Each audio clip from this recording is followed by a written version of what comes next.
नमस्कार विद्यार्थियों। गत व्याख्यान में हमने वाणिज्य दूतों की नियुक्ति, उनका अर्थ या वाणिज्य दूत किसे कहते हैं, उनकी कौन कौन सी श्रेणियां हैं, उसके बारे में चर्चा की थी। उसी क्रम को आगे बढ़ाते हुए आज हम पढ़ेंगे वाणिज्य दूतों के कौन कौन से कार्य हैं और उन्हें कौन से विशेषाधिकार और उन्मुक्तियां प्रदान की गई है। तो पहले हम देखेंगे वाणिज्य दूतों के कार्य कौन कौन से हैं। उसमें जो मुख्य कार्य हैं उसके बारे में मैं चर्चा करूंगी। अंतर्राष्ट्रीय कानून द्वारा निर्धारित सीमाओं के अंतर्गत प्रेषक राज्य एवं उसके नागरिकों के हितों की ग्रहणकर्ता राज्य में रक्षा करना उनका प्रमुख दायित्व होता है। इसी तरह से दोनों देशों के बीच व्यापार को प्रोत्साहित करना और आर्थिक, सांस्कृतिक और वैज्ञानिक संबंधों का विकास करना वाणिज्य दूतों का कार्य माना गया है।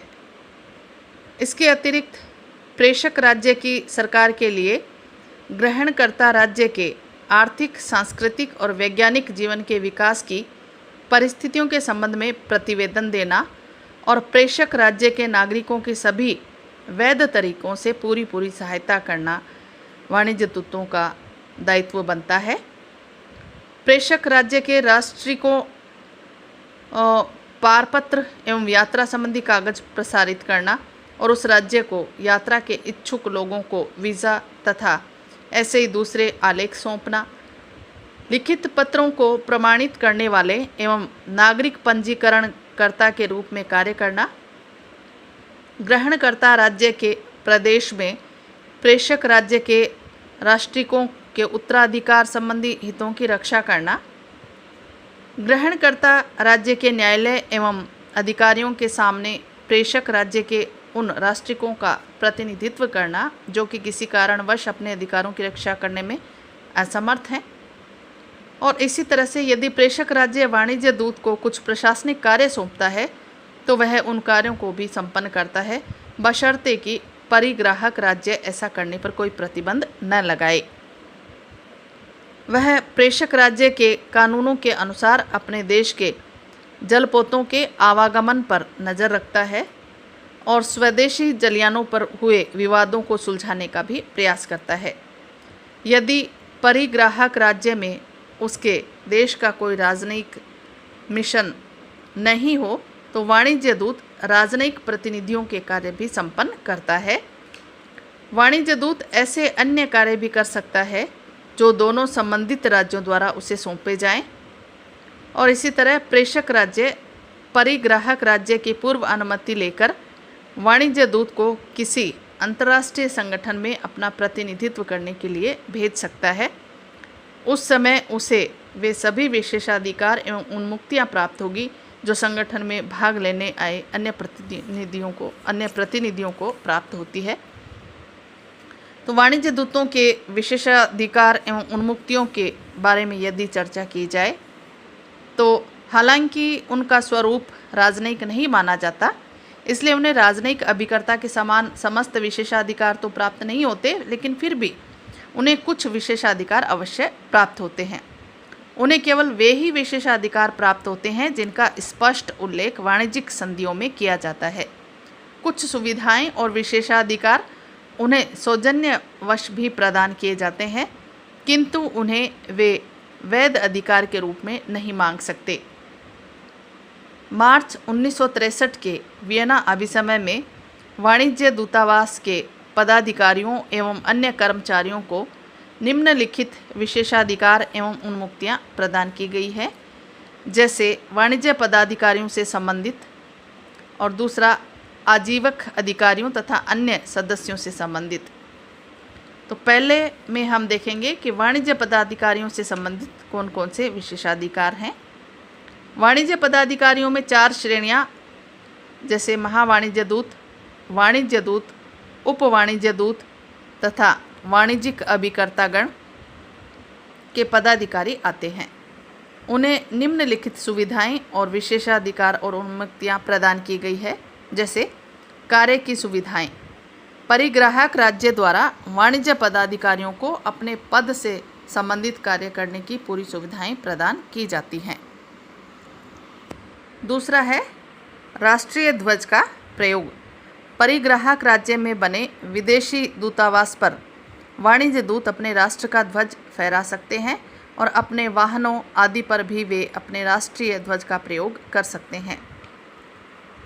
निवास स्थान के बारे में यदि हम जानना चाहें तो परिग्राहक राज्य का यह कर्तव्य है कि वह वाणिज्य दूतावास के लिए समुचित स्थान की व्यवस्था करे जहां वाणिज्य दूत सुविधा से रहकर अपने कार्य करने में समर्थ हो सके।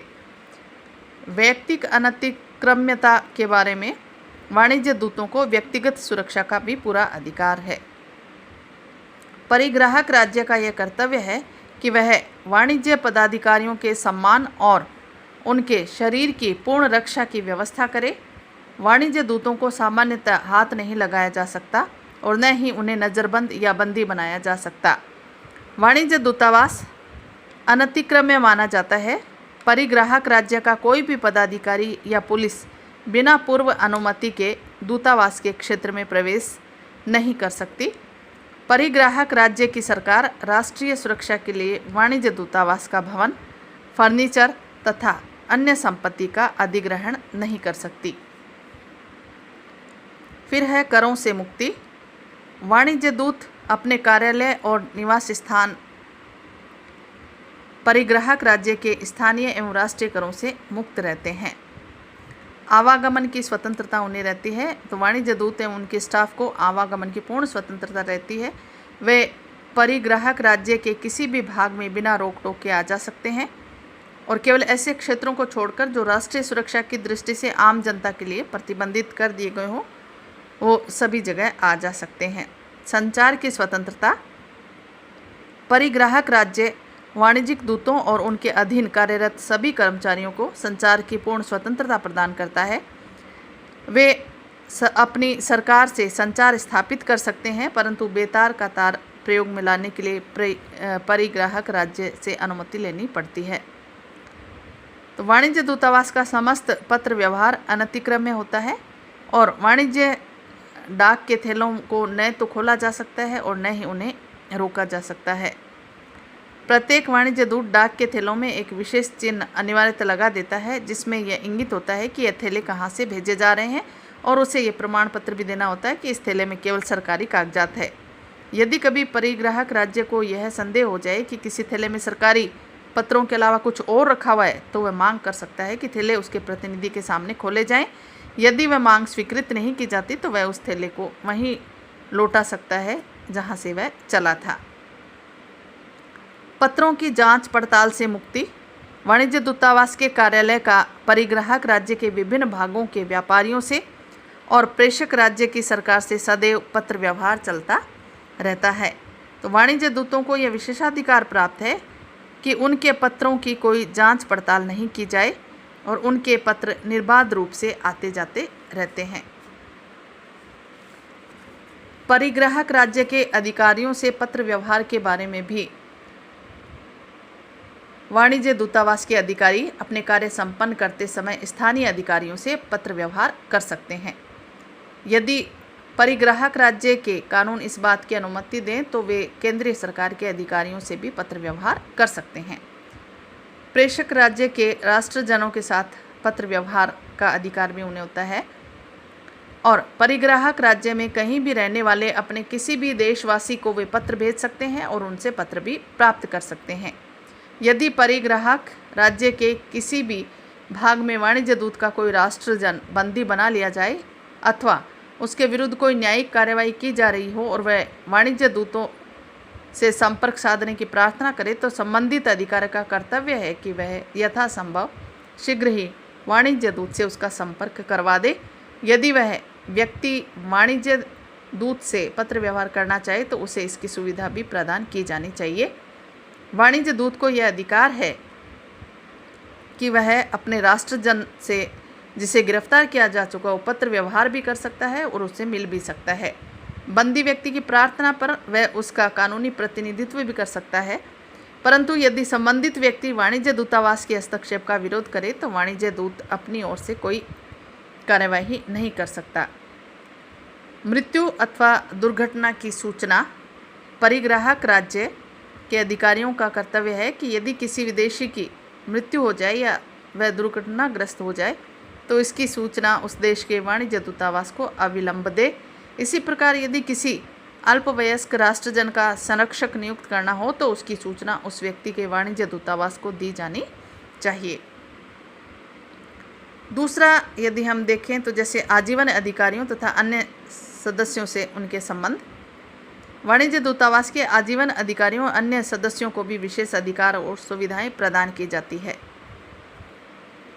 ताकि वे अपने दायित्वों को भली भांति निभा सकें। ये इस प्रकार हैं, जैसे सम्मान, शरीर तथा संपत्ति की सुरक्षा। परिग्राहक राज्य का कर्तव्य है कि वाणिज्यिक अधिकारियों के सम्मान, गरिमा, शरीर, स्वतंत्रता एवं संपत्ति को पूर्ण सुरक्षा प्रदान करे। व्यक्तिक अनतिक्रम्यता। वाणिज्य दूतों के समान ही अन्य व्यावसायिक वाणिज्यिक अधिकारियों को भी न तो बंदी बनाया जा सकता है और न ही उन्हें नज़रबंद किया जा सकता है। ऐसा केवल तभी किया जा सकता है जबकि उन्होंने कोई गंभीर अपराध किया हो और न्यायपालिका द्वारा ऐसा सिद्ध हो गया हो। और ऐसा करते समय वाणिज्यिक मिशन के अध्यक्ष को सूचना भेजना भी आवश्यक है। यदि किसी वाणिज्यिक अधिकारी को फौजदारी कार्यवाही के लिए संबंधित अधिकारी के सामने प्रस्तुत करना हो तो ऐसा करते समय उसके सम्मान एवं पद प्रतिष्ठा का भी पूरा ध्यान रखा जाना जरूरी है। क्षेत्राधिकार से भी उन्मुक्ति जो आजीवन अधिकारी हैं या अन्य सदस्य हैं उनको दी जाती है और प्रशासनिक तथा न्यायिक अधिकारियों के क्षेत्राधिकार से उन्हें मुक्त रखा जाता है ताकि वो अपने दायित्वों का बिना किसी हस्तक्षेप के निर्वाह कर सके। न्यायालय में जाकर गवाही देने से मुक्ति। वाणिज्यिक कर्मचारियों को न्यायालय में उपस्थित होकर गवाही देने के लिए बाध्य नहीं किया जा सकता, परंतु वे गवाही देने से मना भी नहीं कर सकते। गवाही लेने वाला पदाधिकारी उनके निवास स्थान पर जाकर गवाही ले सकता है अथवा लिखित रूप से उसकी गवाही मंगा सकता है। गवाही लेने वाला पदाधिकारी वाणिज्यिक अधिकारियों के कार्यों में कोई हस्तक्षेप नहीं कर सकता और वाणिज्य दूतावास के सदस्यों को अपने कार्यों के विषय में गवाही देने के लिए बाध्य भी नहीं किया जा सकता। पंजीकरण से मुक्ति। प्रत्येक राज्य में विदेशों का पंजीकरण किया जाता है, परंतु पदाधिकारियों को एवं उनके परिवार तथा स्टाफ के सदस्यों को कानून के इस प्रावधान से मुक्त रखा जाता है। ये केवल स्थायी आजीवन कर्मचारियों को ही दिया जाता है अधिकार, लेकिन अगर कोई राष्ट्रजन व्यक्तिगत लाभ के लिए व्यवसाय करने आता है तो उसे अपने आप को पंजीकृत कराना होगा। उसे पंजीकरण अधिनियम से उन्मुक्ति नहीं मिलेगी। करों से भी मुक्त रखा गया है उन्हें, जैसे उन्हें दी जाने वाली सेवाओं का भुगतान, पंजीकरण, स्टाम्प आदि की कीमत वसूली, व्यक्तिगत व्यवसाय से अर्जित आय तथा लाभ पर कर, परिग्राहक राज्य में खरीदी गई अचल संपत्ति पर कर, वस्तुओं व सेवाओं पर लगे हुए अप्रत्यक्ष कर। ये वो तमाम कर हैं जिनका उन्हें भुगतान करना पड़ता है। बाकी इनको राष्ट्रीय और क्षेत्रीय या स्थानीय करों से मुक्त रखा जाता है। चुंगी कर तथा निरीक्षण कर से मुक्ति या चुंगी कर तथा निरीक्षण से उन्हें मुक्ति दी गई है। वाणिज्य दूतावास के पदाधिकारियों, कर्मचारियों और सदस्यों को परिग्राहक राज्य द्वारा चुंगी आदि करों से मुक्त रखा जाता है। जो चीज़ें वे अपने कार्यालय अथवा पारिवारिक सदस्यों के निजी उपयोग के लिए लाते हैं उन पर चुंगी नहीं ली जाती, किंतु साथ ही उनसे आशा की जाती है कि वे निजी उपयोग के लिए आवश्यकता से अधिक वस्तुएं न मंगवाएं। तो इस तरह से वाणिज्य दूत और इसके अलावा जो आजीवन अधिकारी हैं या उनके अन्य सदस्य हैं, पारिवारिक सदस्य हैं, उन सभी को विशेषाधिकार और उन्मुक्तियां प्रदान की जाती है। जो भी परिग्राही राज्य है या परिग्राहक राज्य जिसे हम कह सकते हैं, उनके द्वारा कुछ विशेषाधिकार और उन्मुक्तियों की व्यवस्था की जाती है ताकि सभी निश्चिंत होकर अपने दायित्वों का पालन कर सके। धन्यवाद।